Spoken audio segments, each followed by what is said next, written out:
সময় হলো ভোর 5টা, কিন্তু দেখুন হাওড়া স্টেশনে কত ব্যস্ততা। এটা মায়ের সারপ্রাইজ যে এটাকে গয়া বন্দে ভারত ভেবে যারা উঠে পড়েছে তারা যেন নেমে যায়। ভাবছেন ডুয়ার্স, দার্জিলিং বা সিকিম যাবেন, আর ভাবছেন বন্দে ভারতে যাওয়া কি ঠিক হবে কিনা? একদম ঠিক জায়গায় এসেছেন। এই ট্রিপে কি ছিল না বলুন তো? স্পিড, কমফোর্ট আর জানলার বাইরে তাকালেই দারুণ সব ভিউ। আজকে আমি একদম রিয়েল টাইমে দেখাবো বন্দে ভারতে উত্তরবঙ্গ গেলে আপনার ট্রিপটা কতটা স্মার্ট আর এক্সপিরিয়েন্সটা কতটা প্রিমিয়াম হয়। আর হ্যাঁ, এমন কিছু ফিচার আছে এই ট্রেনে যা জানলে আপনিও অবাক হবেন।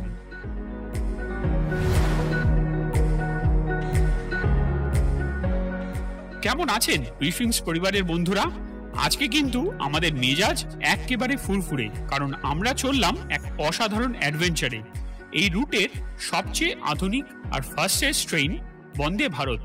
অনেকেই জানতে চেয়েছেন এই ট্রেনটা ভেতরে কেমন দেখতে, খাবার কিরকম, আর বসে থাকা কি সত্যিই আরামদায়ক। আজ সবকিছু একদম সামনে থেকে দেখাবো আর বলবো আমরা কেন শতাব্দী না নিয়ে বন্দে ভারত বেছে নিলাম। এই ট্রেনের সবচেয়ে স্পেশাল জিনিসটা কি জানেন? আর শতাব্দী থেকে এর তফাৎ কোথায়, আজ সেটাও জানাবো। ছোটবেলায় বাবা মায়ের সাথে যেভাবে ট্রেনে করে উত্তরবঙ্গে যেতাম, আজ সেই সফরেরই একটা নতুন রূপ দেখাতে চলেছি আপনাদেরকে। আর সেই সফরটা এবার হচ্ছে 130 কিলোমিটার স্পিডে বন্দে ভারতে। বিশ্বাস করুন, এই ভিডিওটা দেখার পর আপনাদের আর কোনো ভিডিও দেখতে হবে না, কারণ এখানেই পাবেন একদম বাস্তব অভিজ্ঞতা। তাই বসে পড়ুন আপনার সিটে, কারণ আমাদের বন্দে ভারত সফর এখন শুরু হচ্ছে একমাত্র উইশফিংস ভয়েজার্সের সাথে।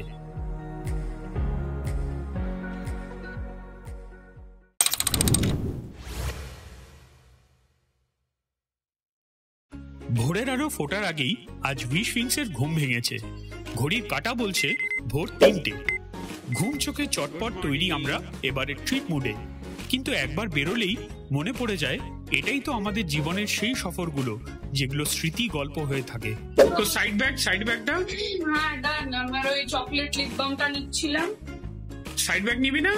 হ্যাঁ মানে সাইড না, ছোট মিনি পিঠেরই ব্যাগ নিচ্ছি। ব্যাগ গোছানো, চার্জার খোঁজা, চেকলিস্ট মেলানো, কে কোথায় কি রাখবে এসব নিয়েই দারুণ হইচই চলছিল। সঙ্গে চলছিল ট্রাভেল প্ল্যান আর কয়েকটা সিক্রেট টিপসের আলোচনা। রেডি? একদম। হ্যাঁ, গাড়ি 4:30 আসছে। আমাদের তো মোটামুটি 5টা, 5:15 মধ্যে ঢুকতে হবে স্টেশনে। তো হ্যাঁ, নাহলে দেরি হয়ে যাবে, কারণ 5:55 এক্সাক্ট টাইমে ছাড়ে বন্দে ভারত। আর লাস্ট কিছুদিন ধরে দেখছি যে বন্দে ভারত মোটামুটি রাইট টাইমেই চলছে। হ্যাঁ, আমি তো রেডি হয়ে গেছি, আমি ফুল রেডি একদম। ঠিক পড়বো? রেডি? আমি এটা ঠিক পড়বো? করতে পারো। প্যাকিং হয়ে গেছে মোটামুটি। এইবার গাড়িওয়ালাকে একবার ফোন করে দেবো চলে আসার জন্য। মানে 4:10। এবার যাচ্ছি আমরা অফবিট নর্থ বেঙ্গল। অফবিট মানে রিয়েলি অফবিট, মানে সত্যি কথায় অফবিট, আক্ষরিক অর্থে অফবিট। সবাই মিলেই যাওয়া যায়। কি যাচ্ছি সমস্ত কিছুই দেখতে পাবেন। আপনারা তো সঙ্গে আছেনই। এই পুরো সিরিজটা, এই পুরো অফবিট নর্থ বেঙ্গলের সিরিজটা কিন্তু দেখতেই হবে। নতুন নতুন জায়গা, নতুন আকর্ষণ, নতুন অভিজ্ঞতা, সবকিছু নিয়ে আপনাদের সঙ্গে আবার নতুন ভাবে উইশফিংস ভয়েজার্স। কিছু করবে না, আমাদের কথা শুনে কোথাও বেরিয়ে যাবে না, কোনো বিয়ে নয়।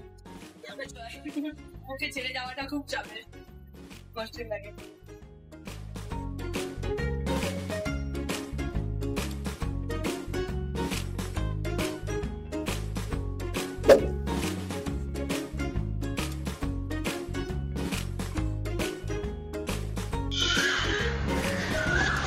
চলো চলো চলো চলো, 4:40।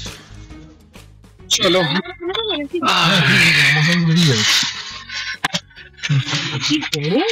আরে বাবা, মারাত্মক।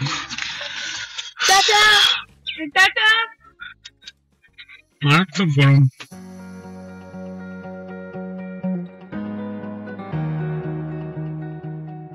শেষমেশ ক্যাব এসে পড়লো আর আমরাও রওনা দিলাম। তখনও চারিদিক অন্ধকার, রাস্তা ফাঁকা, হালকা ঠান্ডা, আর মনের মধ্যে অন ক্লাউড 9। সফরটা কিন্তু শুরু হয়ে গেছে। গাড়িতে বসে আস্তে আস্তে মনে হচ্ছিল কতদিন ধরে প্ল্যান করেছি এই ট্রিপটার, আর আজ সেটা সত্যি হচ্ছে। I was tickle pink. চলুন আমাদের সাথে আপনারা ওই নতুন সফরে মনের ডানায় ভর করে স্বপ্নপুরীর গভীরে। জানি না কোথায় যাব, কোন সে অচিন দেশে, তবুও পথ চলার আনন্দ থাকে যে ভালোবেসে। আরো একবার চলো ফিরে যাই, পাহাড়ের ওই বুকেতে দাঁড়াই, আকাশের হাত চানিতে সাড়া দিই, কি হবে না ভেবে।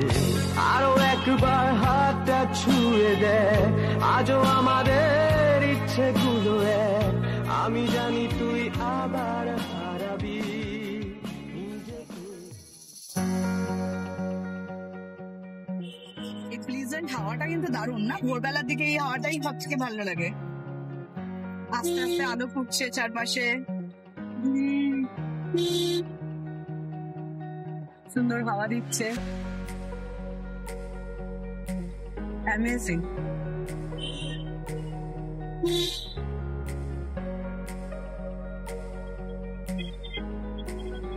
বেডরুমে এসির মধ্যে থাকলে এগুলো কিছুই বুঝতে পারা যায় না। কি করছিস তুই? গান শুনছিস? এখনো শুনছি না, saving the good staff for train, কিন্তু আমার পারফেক্টলি সেট করা ছবিটা উড়ে যাচ্ছে, but I look it just don't care, কারণ আমি পরে ঠিক করে নেব।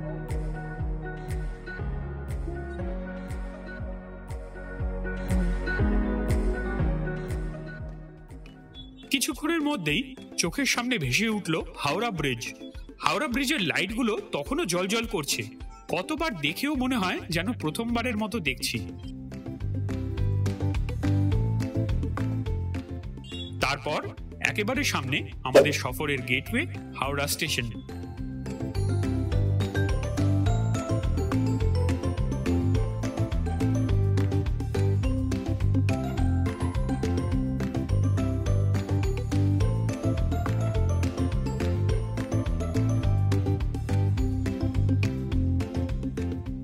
স্টেশনে পৌঁছতেই যেন অন্য এক বিশ্ব।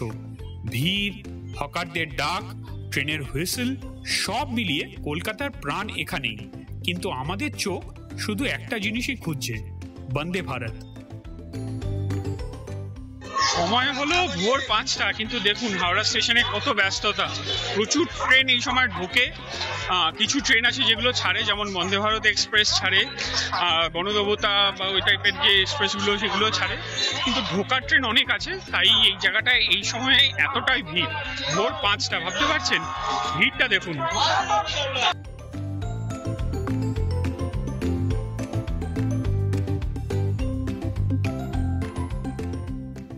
আর ঠিক তখনই প্ল্যাটফর্ম নাম্বার 11-এ বন্দে ভারত দাঁড়িয়ে, একদম রাজকীয়, গেরুয়া অ্যাশ কালার, ঝকঝকে কাঁচ। সামনে এলো আমাদের ট্রেন, আধুনিক, যেন সফরের আগে একটা ওয়াও মোমেন্ট দিল।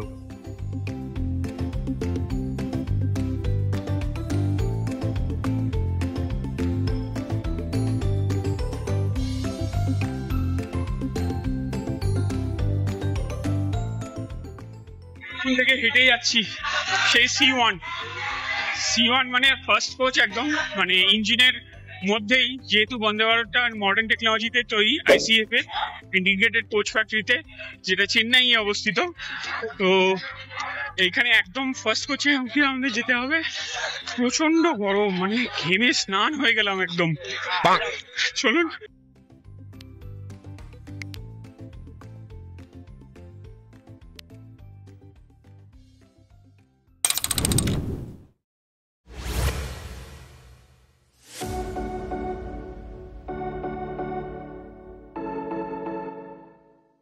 যে ট্রেনটা নিয়ে এত উত্তেজনা, সেই বন্দে ভারত সম্পর্কে আসুন একটু খুঁটিয়ে জেনে নিই। মাত্র 7.5 ঘন্টায় 561 কিলোমিটার পথ পাড়ি দেওয়ার এই ট্রেনটি কিন্তু শুধুই দ্রুত নয়, এর পেছনে আছে একাধিক অজানা তথ্য। চলুন জেনে নেওয়া যাক। প্রথমেই বলি, আপনারা যে ট্রেনটি দেখছেন এই ট্রেনের নাম 22301 বন্দে ভারত এক্সপ্রেস, আর রুটটা হাওড়া থেকে নিউ জলপাইগুড়ি, মানে একেবারে দক্ষিণবঙ্গ থেকে উত্তরবঙ্গ। এই বন্দে ভারত ট্রেনটা বানানো হয়েছে পুরো মেক ইন ইন্ডিয়া প্রকল্পে, আর এর নাম এসেছে আমাদের দেশের জাতীয় স্লোগান বন্দে মাতরম থেকে। ভারতের প্রথম সেমি হাই স্পিড ট্রেন 2019 সালে প্রথম চালু হয় দিল্লি বারাণসী রুটে। এই ট্রেনটা সপ্তাহে 6 দিন চলে। এবার আসি কিছু ছোট ছোট কাজের কথায়। হাওড়া থেকে ছাড়ে ভোর 5:55 আর পৌঁছে যায় নিউ জলপাইগুড়ি দুপুর 1:25। 561 কিলোমিটার পথ, আর সেটা কভার করছে মাত্র 7.5 ঘন্টায়। যেখানে অন্য ট্রেনে প্রায় 10 থেকে 12 ঘন্টা লেগে যায়, সেখানে এই ট্রেন আপনাকে প্রায় অর্ধেক সময়ে পৌঁছে দিচ্ছে। আমার অভিজ্ঞতা থেকেই বলছি, কোথা থেকে এই সফরের সময়টা কেটে যাবে বুঝতেই পারবেন না। সফর শেষে মনে হবে উত্তরবঙ্গ কত কাছে। এবার আসি ইন্টেরিয়রের কথায়। এই ট্রেনে আছে দুটো ক্লাস, এসি চেয়ার কার যার ভাড়া 1565 টাকা, আর এক্সিকিউটিভ ক্লাস যার ভাড়া 2825 টাকা। এই ট্রেনে আছে কিছু exclusive feature. Bio vacuum toilet, সাধারণ ট্রেনের থেকে অনেক বেশি হাইজেনিক। অটোমেটিক ডোর locking system, smart technology, GPS based live screening, real time speed এবং লোকেশন, ওয়াইফাই, যাতে আপনি ট্রেনে বসে এদের পোর্টালে গিয়ে অনেক কিছু দেখতে আর জানতে পারবেন। চার্জিং পয়েন্ট, প্রত্যেকটা সিটের নিচে দেওয়া আছে একটা 3-পিন সকেট, আর সঙ্গে আছে ডেটা কেবল পোর্ট আর একটা টাইপ সি পোর্ট, সবই 5 ভোল্টের। লাগেজ স্পেস, লাগেজ রাখার জন্য ওপরে যথেষ্ট চওড়া এবং মজবুত লাগেজ শেলফ করা আছে। বড় সাইজের ট্রলিও এখানে সোজাসুজি রাখতে কোনো অসুবিধা হবে না। তাও অতিরিক্ত লাগেজ থাকলে প্রত্যেক কোচের শেষ সিটের পর বেশ কিছুটা ফাঁকা জায়গা আছে, যেখানে এক্সট্রা লাগেজ রাখতে পারবেন। হাওড়া ও এনজিপি নিয়ে মোট 5টা স্টপেজ, তার মধ্যে 3টে খুবই জনপ্রিয়, বোলপুর শান্তিনিকেতন, মালদা টাউন আর বারসই। অ্যাভারেজ স্পিড প্রায় 75 কিলোমিটার পার আওয়ার, কিন্তু আইসিএফ ট্রেন বলেই অনেক জায়গায় 110 থেকে 130 কিলোমিটার প্রতি ঘন্টা স্পিডে ছুটে চলে। এই ট্রেনের ব্রেকিং সিস্টেম এতটাই আধুনিক যে খুব কম সময়েই ট্রেন স্পিড কন্ট্রোল করতে পারে। আর আইসিএফ এর জন্য এই ট্রেনের অ্যাক্সিলারেশন বা ডি অ্যাক্সিলারেশন এতটাই স্মুথ যে আপনি বুঝতেই পারবেন না ট্রেনটা কখন স্পিড বাড়াচ্ছে বা কমাচ্ছে। এই ট্রেনে কিন্তু আলাদা করে কোনো ইঞ্জিন নেই, এই প্রত্যেকটা কোচেই পাওয়ার থাকে, তাই এটা এত দ্রুত চলতে পারে।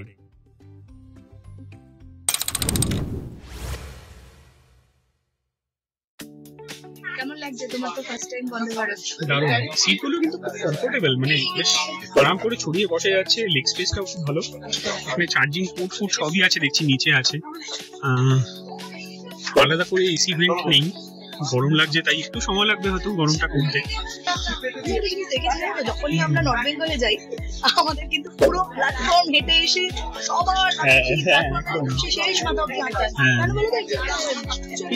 না, ব্যাপারটা হচ্ছে যে ট্রেনে যখন বুকিং হয় আমরা তো চেষ্টা করি সবার আগে বুকিং করে রাখার টিকিটগুলো। এবার যেটা হয় সেটা হচ্ছে যে একটা বগিতে মিড থেকে স্টার্ট হয়, যেমন আমরা এই মিড ইয়েটা পেয়েছি সিটটা, যেখানে এরকম করা আছে অ্যারেঞ্জমেন্ট, তো ওই জন্য আমাদের ফার্স্ট কোচ হয়েছে এবং মিড সিটটাই হয়েছে। হ্যাঁ, সেটা তো না, বাথরুম তো এখানে যথেষ্ট ক্লিয়ারই মনে হচ্ছে, জানি না যাবো দেখবো কিরকম বাথরুমটা। তোমাদের তো এটা second experience, my first time Vande Bharat. ঠিকই আছে মোটামুটি, মানে শতাব্দীর থেকে একটু বেটার মনে হচ্ছে। শতাব্দীতে আমরা চড়েছি এবং ইভেন এই ট্রিপের আমাদের রিটার্ন ট্রিপটাও আমাদের শতাব্দীতেই আছে, তো শতাব্দীর এক্সপিরিয়েন্স আছে আমার। বাট বন্দে ভারতে এই প্রথমবার, তোমাদের সেকেন্ড বার। এর আগের বার শিলং ট্রিপে আমাদের ভিডিওটা দেখবেন, ওখানে আমি যেতে পারিনি, ওরা গেছিল। তো এই ভিডিওর লিঙ্কটা কিন্তু ডেসক্রিপশনে আছে, হ্যাঁ দেখে নিতে পারেন যদি মনে হয়। তো আর এই হচ্ছে ব্যাপার। আজকে চলুন আমাদের সফর শুরু হবে, আর কিছুক্ষণ বাকি, 5:30 বেজে গেছে। এখন বাজে 5:51 আর 4 মিনিট বাকি। 4 মিনিট পরে ডোরটা অটোমেটিক্যালি বন্ধ হয়ে যাবে। শেষমেশ সেই মুহূর্ত, একে একে সব দরজা আপনা আপনি বন্ধ হয়ে যাচ্ছে একেবারে টাইমে। আর ঠিক ঘড়ির কাঁটা যখন ভোর 5:55, একদম কাটায় হাওড়া স্টেশনকে বিদায় জানিয়ে আমাদের বন্দে ভারত এক্সপ্রেস তার রকেট গতির যাত্রা শুরু করলো। আহা, এই ভোরবেলা ট্রেন চড়ার মজাই আলাদা, তাই না? ভেতরে তখন যাত্রীরা নিজেদের সিট খুঁজে নিতে ব্যস্ত, কেউ আবার গল্প জুড়েছে, কেউ তুলছে ভিডিও আর সেলফি। এই নতুন ট্রেনের এক্সাইটমেন্টটাই যেন সবার চোখে মুখেই ফুটে উঠেছে। আরে বাবা, নতুন জার্নি মানেই তো একটু খুনসুটি আর গল্প গুজব। একই রুটে শতাব্দী থেকে 300 টাকা বেশি, কিন্তু এই কমফোর্টটা আলাদা। অনেকেই হয়তো ভাবছেন বন্দে ভারত আর শতাব্দীর দামের মধ্যে পার্থক্যটা ঠিক কতটা, আর এই বাড়তি টাকা খরচ করে কি সত্যিই লাভ হচ্ছে? শতাব্দীর থেকে এই ট্রেনটা কি বেশি প্রিমিয়াম? কেমন খাবার? দাম একটু বেশি, কিন্তু এক্সপিরিয়েন্স? চলুন একটা ছোট্ট তুলনা করে নিন। 1 লিটারই জল দিয়েছে না? না 3 লিটার, এক একজনকে 1 লিটার। হ্যাঁ, মানে এক একজনকে 1 লিটার করে দিয়েছে। ঠিক আছে, হ্যাঁ 1 লিটারই দিত। শতাব্দীতে 500 ml দেয় মনে হয়, সেটা দেখতে হবে। আমরা যদি দরকার হয় আবার পাওয়া যাবে কি, মানে উই ক্যান পে, বাট লাগলে পাওয়া যাবে কি না সেটাই। হ্যাঁ, if somebody feels thirsty then that should be available, না? যেহেতু এই ট্রেন থেকে নামা ওঠা করাটা খুব রিস্কি। নামা ওঠা না করাই ভালো। উনি তো বলছে বারবার যে ড্রাইভার, একটা মজার কথা কি হয়েছে বলো তো, কন্টিনিউয়াসলি ড্রাইভার অ্যানাউন্স করে যাচ্ছে যে এটাকে গয়া বন্দে ভারত ভেবে যারা উঠে পড়েছে তারা যেন নেমে যায়। হ্যাঁ, আর প্যাসেঞ্জারদের যারা আর কি ছাড়তে এসছে, সি অফ করতে এসছে, তারাও যেন। না গয়া বন্দে ভারত মানে ব্যাপারটা বুঝলাম না, মানে একজন উঠে পড়েছে গয়া বন্দে ভারত ভেবে? বাবা, তাদেরকে অ্যানাউন্স করছে যাতে নেমে যায়, তারপরেও আবার অ্যানাউন্সমেন্ট হচ্ছে যে তারা গিয়ে ড্রাইভারকে বিরক্ত করছে। এবার আর এখানে লাগেজের অবস্থা দেখেছো? মানে এনজেবি নেমে কতটা ভিড় হবে লাগেজ দেখে, মানে you can guess। আমি যখন 2 years ব্যাক যখন সিটং গেছিলাম, তখন তো বন্দে ভারতে গেছিলাম, মানে এটা কিন্তু অনেক একদম ফাঁকা পুরো ছিল। হ্যাঁ, তখন তো অতটা ক্রেজ, অতটা ছিল না। আর এই সময়টা তো সিজন টাইম। এটা খুব ভালো অপশন, কারণ এটা ভালো অপশন, এবং এটা this is much better option than going by bus. বাসে যাওয়ার যে হেক্টিক জার্নি, মানে এখন তো বাস মোটামুটি 12 ঘন্টায় পৌঁছয় কিনা জানি না সব বাস, ম্যাক্সিমাম বাসই আজকাল 14 ঘন্টা, 15 ঘন্টা, 16 ঘন্টাও লাগিয়ে দিচ্ছে যেতে। So it's a very tedious journey. So and expenses এত বেড়ে গেছে এখন তো, মোটামুটি বাসের টিকিট প্রায় 3000, 3500, কখনো একটু 3000, 3500 কমে ভালো কমফোর্ট আমি পাবে না। আর এতটা দীঘা গেলাম তখন হ্যাঁ, মানে সাধারণ দীঘার ট্রিপেই প্রায় 900 টাকার কাছাকাছি করে টিকিট। তো আর এটাতে প্রায় 3000, 3500 করে নেয় বাসে। তো তার থেকে Vande Bharat is much better option, I think. আপনারা কি বলেন? কমেন্টে জানাবেন, বন্দে ভারত বেটার না বাস বেটার? দেখলেন তো, পার্থক্যটা খুব বেশি না হলেও যে প্রিমিয়াম সার্ভিসটা আপনি পাচ্ছেন সেটা কিন্তু একটা বড় পাওনা।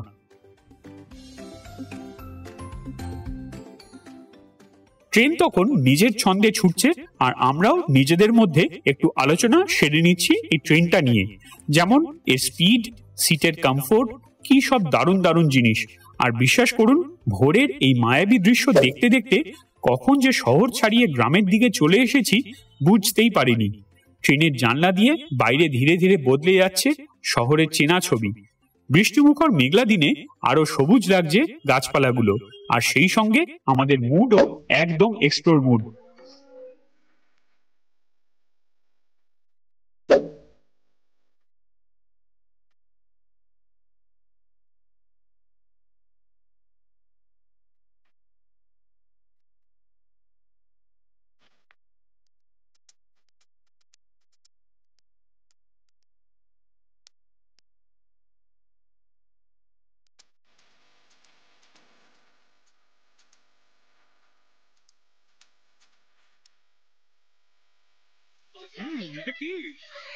এটা মায়ের সারপ্রাইজ, প্রত্যেকবার ট্রিপে একটা করে দেয় তো, এবার দেখো ঠেকুয়া বানিয়ে দিয়েছে খেতে। কি করছিস? একদম পটেটো ক্র্যাকার। ঠেকুয়া দারুণ খেতে কিন্তু। আরে বাহ, A box full of love.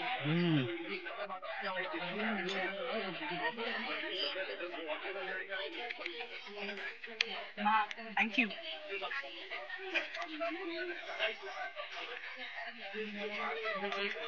Second আমি টেস্ট করেছি আগে। Use emergency talk back unit only in case of medical and safety related emergency.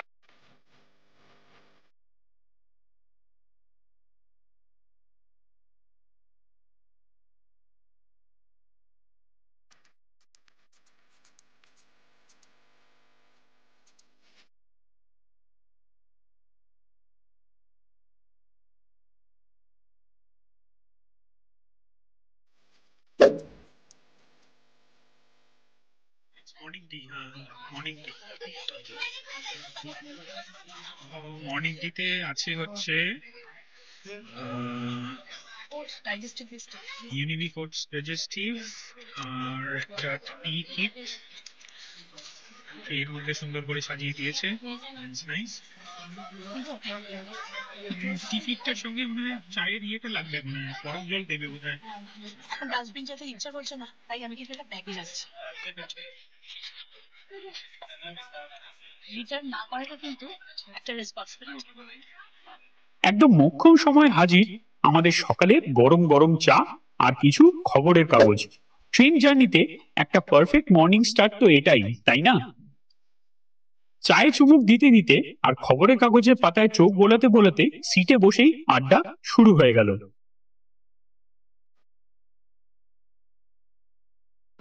টিকিটের ভেতরে আছে হচ্ছে এই জিনিসগুলো: সুগার পাউচ, টি ব্যাগ, মিল্ক পাউডার পাউচ, একটা স্টিয়ার।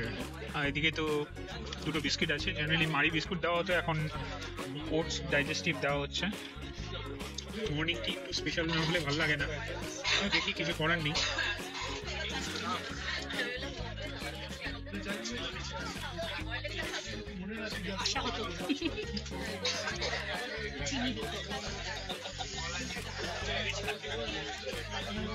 অ্যাভারেজও ঠিক বললে একটু ওভার হাইপ হয়ে যাবে, অ্যাভারেজ বললেও বিলো অ্যাভারেজ।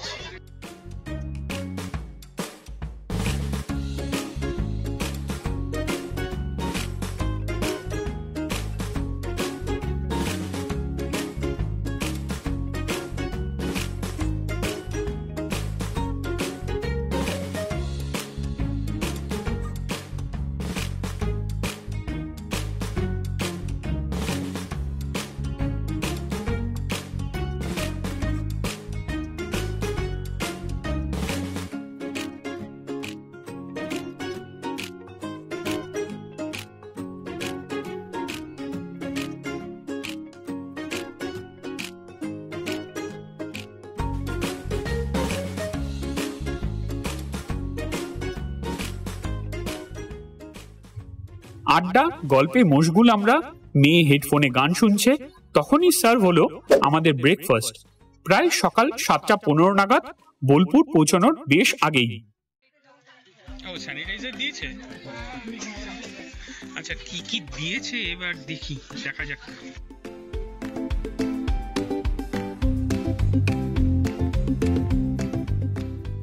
ব্রেকফাস্টটা কেমন ছিল সত্যি বলতে আমি তো মুগ্ধ। একদম টাটকা, গরম আর দারুণ সুস্বাদু। খাবারের কোয়ালিটি নিয়ে আমার কোনো অভিযোগ নেই, তবে ডিমের আমলেটটা একেবারেই সাদামাটা গোছের ছিল।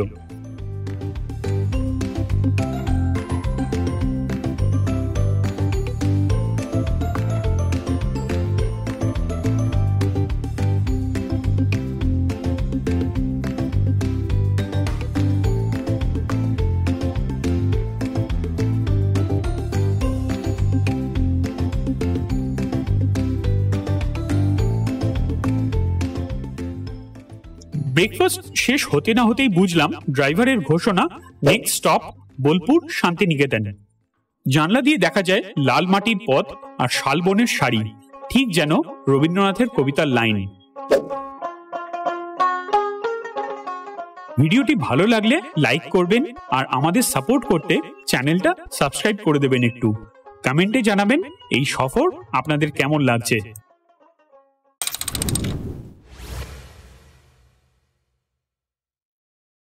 আমাদের ট্রেন বোলপুর ছেড়ে দিল। বোলপুরে অ্যারাইভেল টাইম ছিল কিন্তু 7:25, এসে পৌঁছলো প্রায় 7:40 নাগাদ। 15 মিনিট লেট আছে, বাট আমি জানি পরে এটা মেকআপ করে দেবে। বোলপুর ছাড়িয়ে এবার 3 ঘন্টার লম্বা একটা পথ। পরবর্তী স্টপ মালদা টাউন। এই ফাঁকে শুরু হলো আমাদের আসল ট্রাভেল মুড। এই দীর্ঘ পথে বাংলার চেঞ্জিং ল্যান্ডস্কেপ, হঠাৎ ধানক্ষেত, হঠাৎ নদী, আবার কোথাও শালবন। প্রকৃতি যেন নিজের রূপ বদলাচ্ছে প্রতি মিনিটে। জানলার বাইরে আমাদের সোনার বাংলার রূপলীলা। কখনো হলুদ সর্ষে ক্ষেত, কখনো নদীর ওপর ঝুলন্ত ব্রিজ, আবার কোথাও মাটির ঘরওয়ালা ছোট্ট ছোট্ট গ্রাম। মোবাইল ক্যামেরা বন্ধ করলেও চোখের সামনে থেকে এই দৃশ্য মুছে যাবে না সো ইজিলি। আমরা এই ফাঁকে গল্পে মেতে উঠলাম। সাস্টেনেবল ট্যুরিজম, হাসি, মজার কথা। Really we were just enjoying the journey. আপনারাও এভাবে এনজয় করেন তো?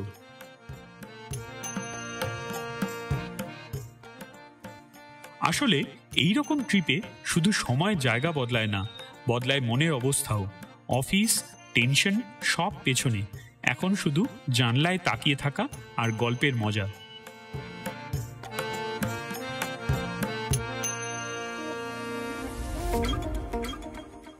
একটু গল্প গুজব, টুকটাক আড্ডা, কখনো আমার মিসেসের সাথে, কখনো বা ট্রেনের অন্য প্যাসেঞ্জারদের সাথে 2-4টে মজার কথা।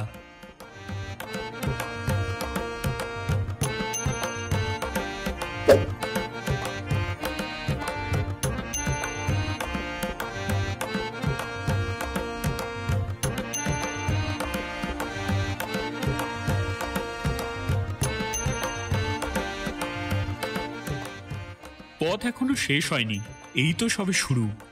কত গল্প, কত দৃশ্য অপেক্ষাতে উড়ু উড়ু। মালদা টাউন আসছে কাছে, তার অজানা ইশারায়। উইশউইংস ভয়েজার্সের সাথে থাকুন নতুন সুরের খেলায়। সামনে মালদা আসছে, বুঝলে? আর এই মালদার পরে হচ্ছে সামসি, যেটা ওই যখন মালদা ট্যুর করেছিলাম আমি, জয়দীপের বাড়ি গেছিলাম, তারপর মালদা ট্যুর করলাম, শিবরাম চক্রবর্তী জন্মভিটা দেখতে গেছিলাম, সেই ভিডিওগুলো আছে আমাদের চ্যানেলে। তো ওইখানে তখন আমরা এই সামসিতে নেমেছিলাম, মালদার পরের স্টেশনে।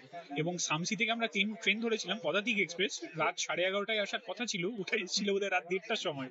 আমরা রাত মানে প্রায় 2-2.5 ঘন্টা ওই ফাঁকা প্ল্যাটফর্মে, আমরা ছাড়া আর কেউ নেই। আমি আরেকজন ছিল আমার সাথে, আমরা দুজন, মানে পুরো ফাঁকা প্ল্যাটফর্মটা, আমরা দুজন আর বোধহয় 2-1জন সারমেয় সঙ্গী আমাদের সঙ্গে ছিল, আর কেউ ছিল না। ইন্টারেস্টিং আম গাছগুলো দেখতে পাওয়া যাবে? হ্যাঁ হ্যাঁ হ্যাঁ হ্যাঁ, এখানে রেল লাইনের ধারেই অনেক আম গাছ আছে।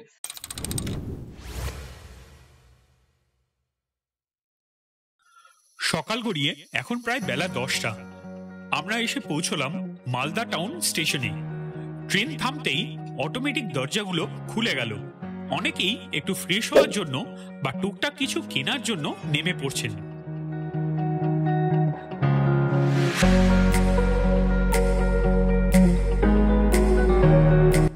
বন্দে ভারত এক্সপ্রেসে আছি, এখন ট্রেনটা দাঁড়িয়েছে মালদা টাউনে।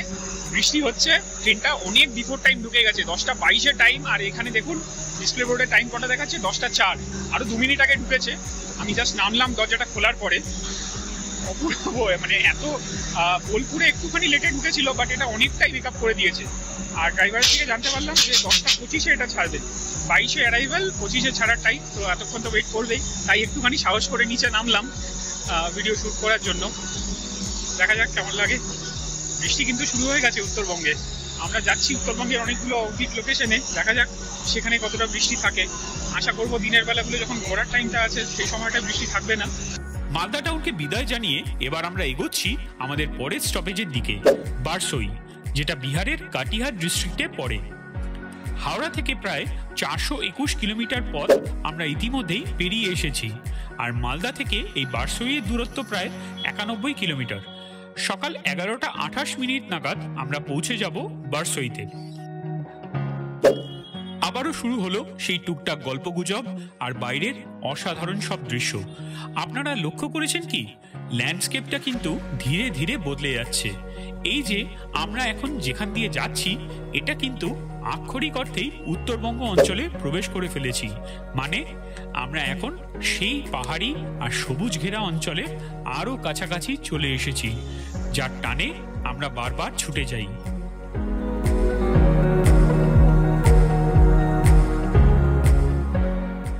এটা কি নিলেন? কফি নিলাম। এই পরিষেবাটাও কিন্তু আগের বার ছিল না, মানে চাইলে যে পেমেন্ট করে তুমি আবার নিতে পারবে সেই পরিষেবাটা ছিল না, এটাও কিন্তু ওকে পেমেন্ট করে হলেও পাওয়া তো যাচ্ছে। কফি কত করে? 20 করে। আচ্ছা,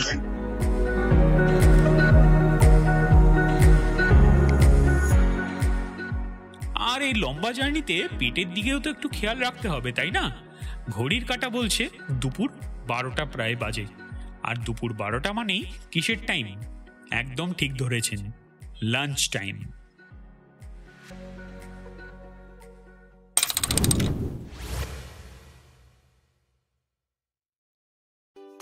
এখন টাইম হচ্ছে 11:44। ট্রেন এসে পৌঁছলো বারসইতে। টাইম ছিল 11:28, মিনিট 10-12 মতো লেট হয়েছে। দেখা যাক এনজেপিতে কখন ঢুকে।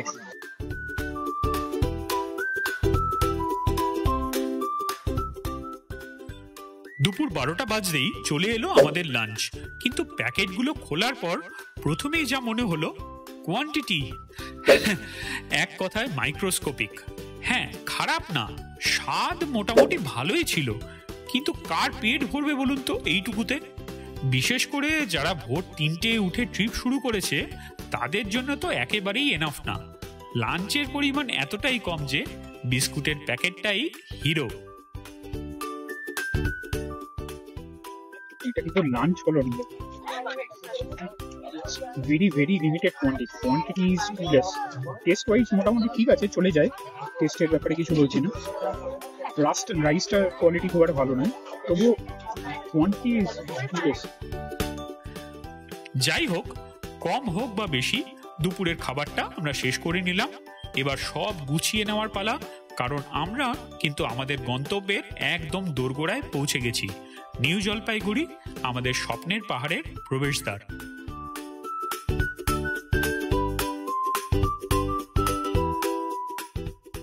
লাঞ্চ শেষ করে জানলায় চোখ রাখতেই অবাক করা দৃশ্য, সমতলের চা বাগান। হ্যাঁ, এগুলো ডুয়ার্সের চা বা দার্জিলিং এর মতো অ্যারোম্যাটিক নয়, কিন্তু সবুজের সমুদ্র দেখতে অবিশ্বাস্য সুন্দর। জার্নি তো শেষ এবার। হ্যাঁ,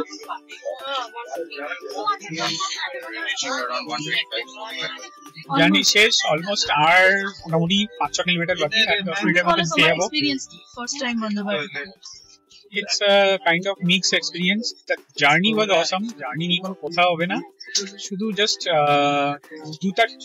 দু চারটে জিনিস নিয়ে একটুখানি আমার প্রবলেম আছে, যেগুলো বলেছি অলরেডি। একটা হচ্ছে ওয়াটার বোতল হোল্ডারটা থাকাটা আবশ্যক ছিল মিডল সিটের জন্য। সেকেন্ড হচ্ছে ফুড কোয়ান্টিটিটা একটা রিয়েলি এ বিগ চ্যালেঞ্জ। যারা একটু খেতে ভালোবাসে বা খেতে না ভালোবাসলেও মানে মিডিয়াম রেঞ্জ এমন কোয়ান্টিটি ফুডও ছিল না ওটা। যাই হোক,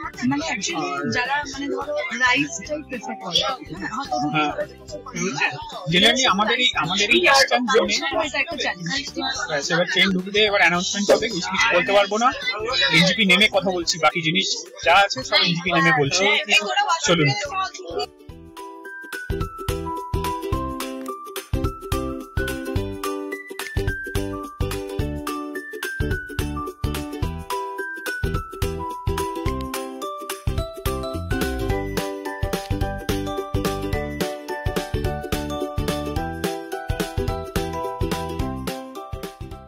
ঘড়িতে ঠিক দুপুর 1:25 বন্দে ভারত এক্সপ্রেস পৌঁছলো এনজেপিতে, উত্তর বাংলার গেটওয়ে। আর হ্যাঁ, স্টেশনটা দেখে চমকেই উঠলাম। এনজেপি এখন একদম নতুন রূপে সেজে উঠছে। অমৃত ভারত প্রজেক্টের কাজ চলছে জোর কদমে।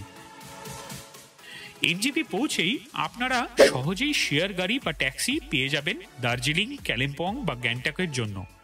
আর হাতে যদি একটা দিন সময় থাকে তাহলে কিন্তু এনজেপি থেকে বেরিয়ে ঘুরে নিতে পারেন দারুণ কিছু জানা অজানা সাইট সিইং পয়েন্ট। আমরা এবার তেমনই একটা সিক্রেট স্পট খুঁজে বের করেছি, যেটার নাম হয়তো আপনি এর আগে কোথাও শোনেননি। সেটাই আপনাকে পরের ভিডিওতে দেখাবো, তাই ঝটপট সাবস্ক্রাইব করে রাখুন যাতে সেই ভিডিও আপনার ফিডে সবার আগে চলে আসে। একদম মিস করবেন না কিন্তু। যেদিকেই তাকাই ক্রেন, কনস্ট্রাকশন মেটেরিয়াল, নতুন ডিজাইনের প্ল্যাটফর্ম, এটা শেষ হলে নর্থ বেঙ্গলের রেল পরিকাঠামোই পুরোপুরি বদলে যাবে। পুরো স্টেশনটা তৈরি হলে উত্তরবঙ্গের জন্য এটা হবে একটা বিশাল বড় উন্নয়ন। ট্রাভেল এক্সপিরিয়েন্স আরো ভালো হবে, অনেক সহজ হবে পাহাড়ে ওঠার যাত্রা। এভাবেই শেষ হলো আমাদের বন্দে ভারত সফর, কলকাতা টু এনজেপি, এক আধুনিক আর মেমোরি ভরা জার্নি। তাহলে এবার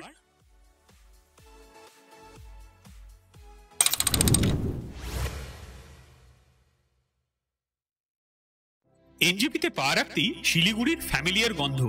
নিউ জলপাইগুড়ি থেকে আমরা চলে এলাম সোজা শিলিগুড়িতে দিদির বাড়িতে। গরম গরম চা, গল্প আর বাঙালির আড্ডার মধ্যে দিয়ে পুরো দিনটাই কেটে যাবে আজ। পাহাড়ে ওঠার আগে এখানেই একদিন বিশ্রাম, তারপর আগামীকাল পাহাড়ে ওঠা।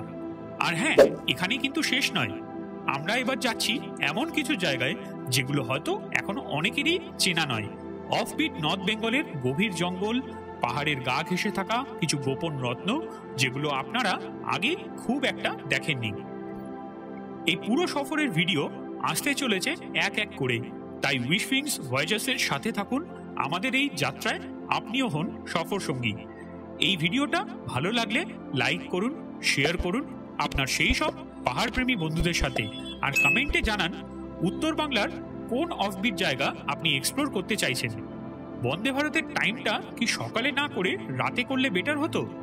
আপনি কি বন্দে ভারতে খাবার নেবেন না বাদ দেবেন? আমাদের সাথে যুক্ত থাকুন উইশউইংস ভয়েজার্সের পরের এপিসোডের জন্য। আর হ্যাঁ, আপনাদের এই ভালোবাসাটাই আমাদের এগিয়ে নিয়ে যায়, তাই চ্যানেলটা সাবস্ক্রাইব করে পাশে থাকুন, সাবধানে থাকুন আর আমাদের সাথে ঘুরতে থাকুন। সব সময় হাসি খুশি এবং সুস্থ থাকুন।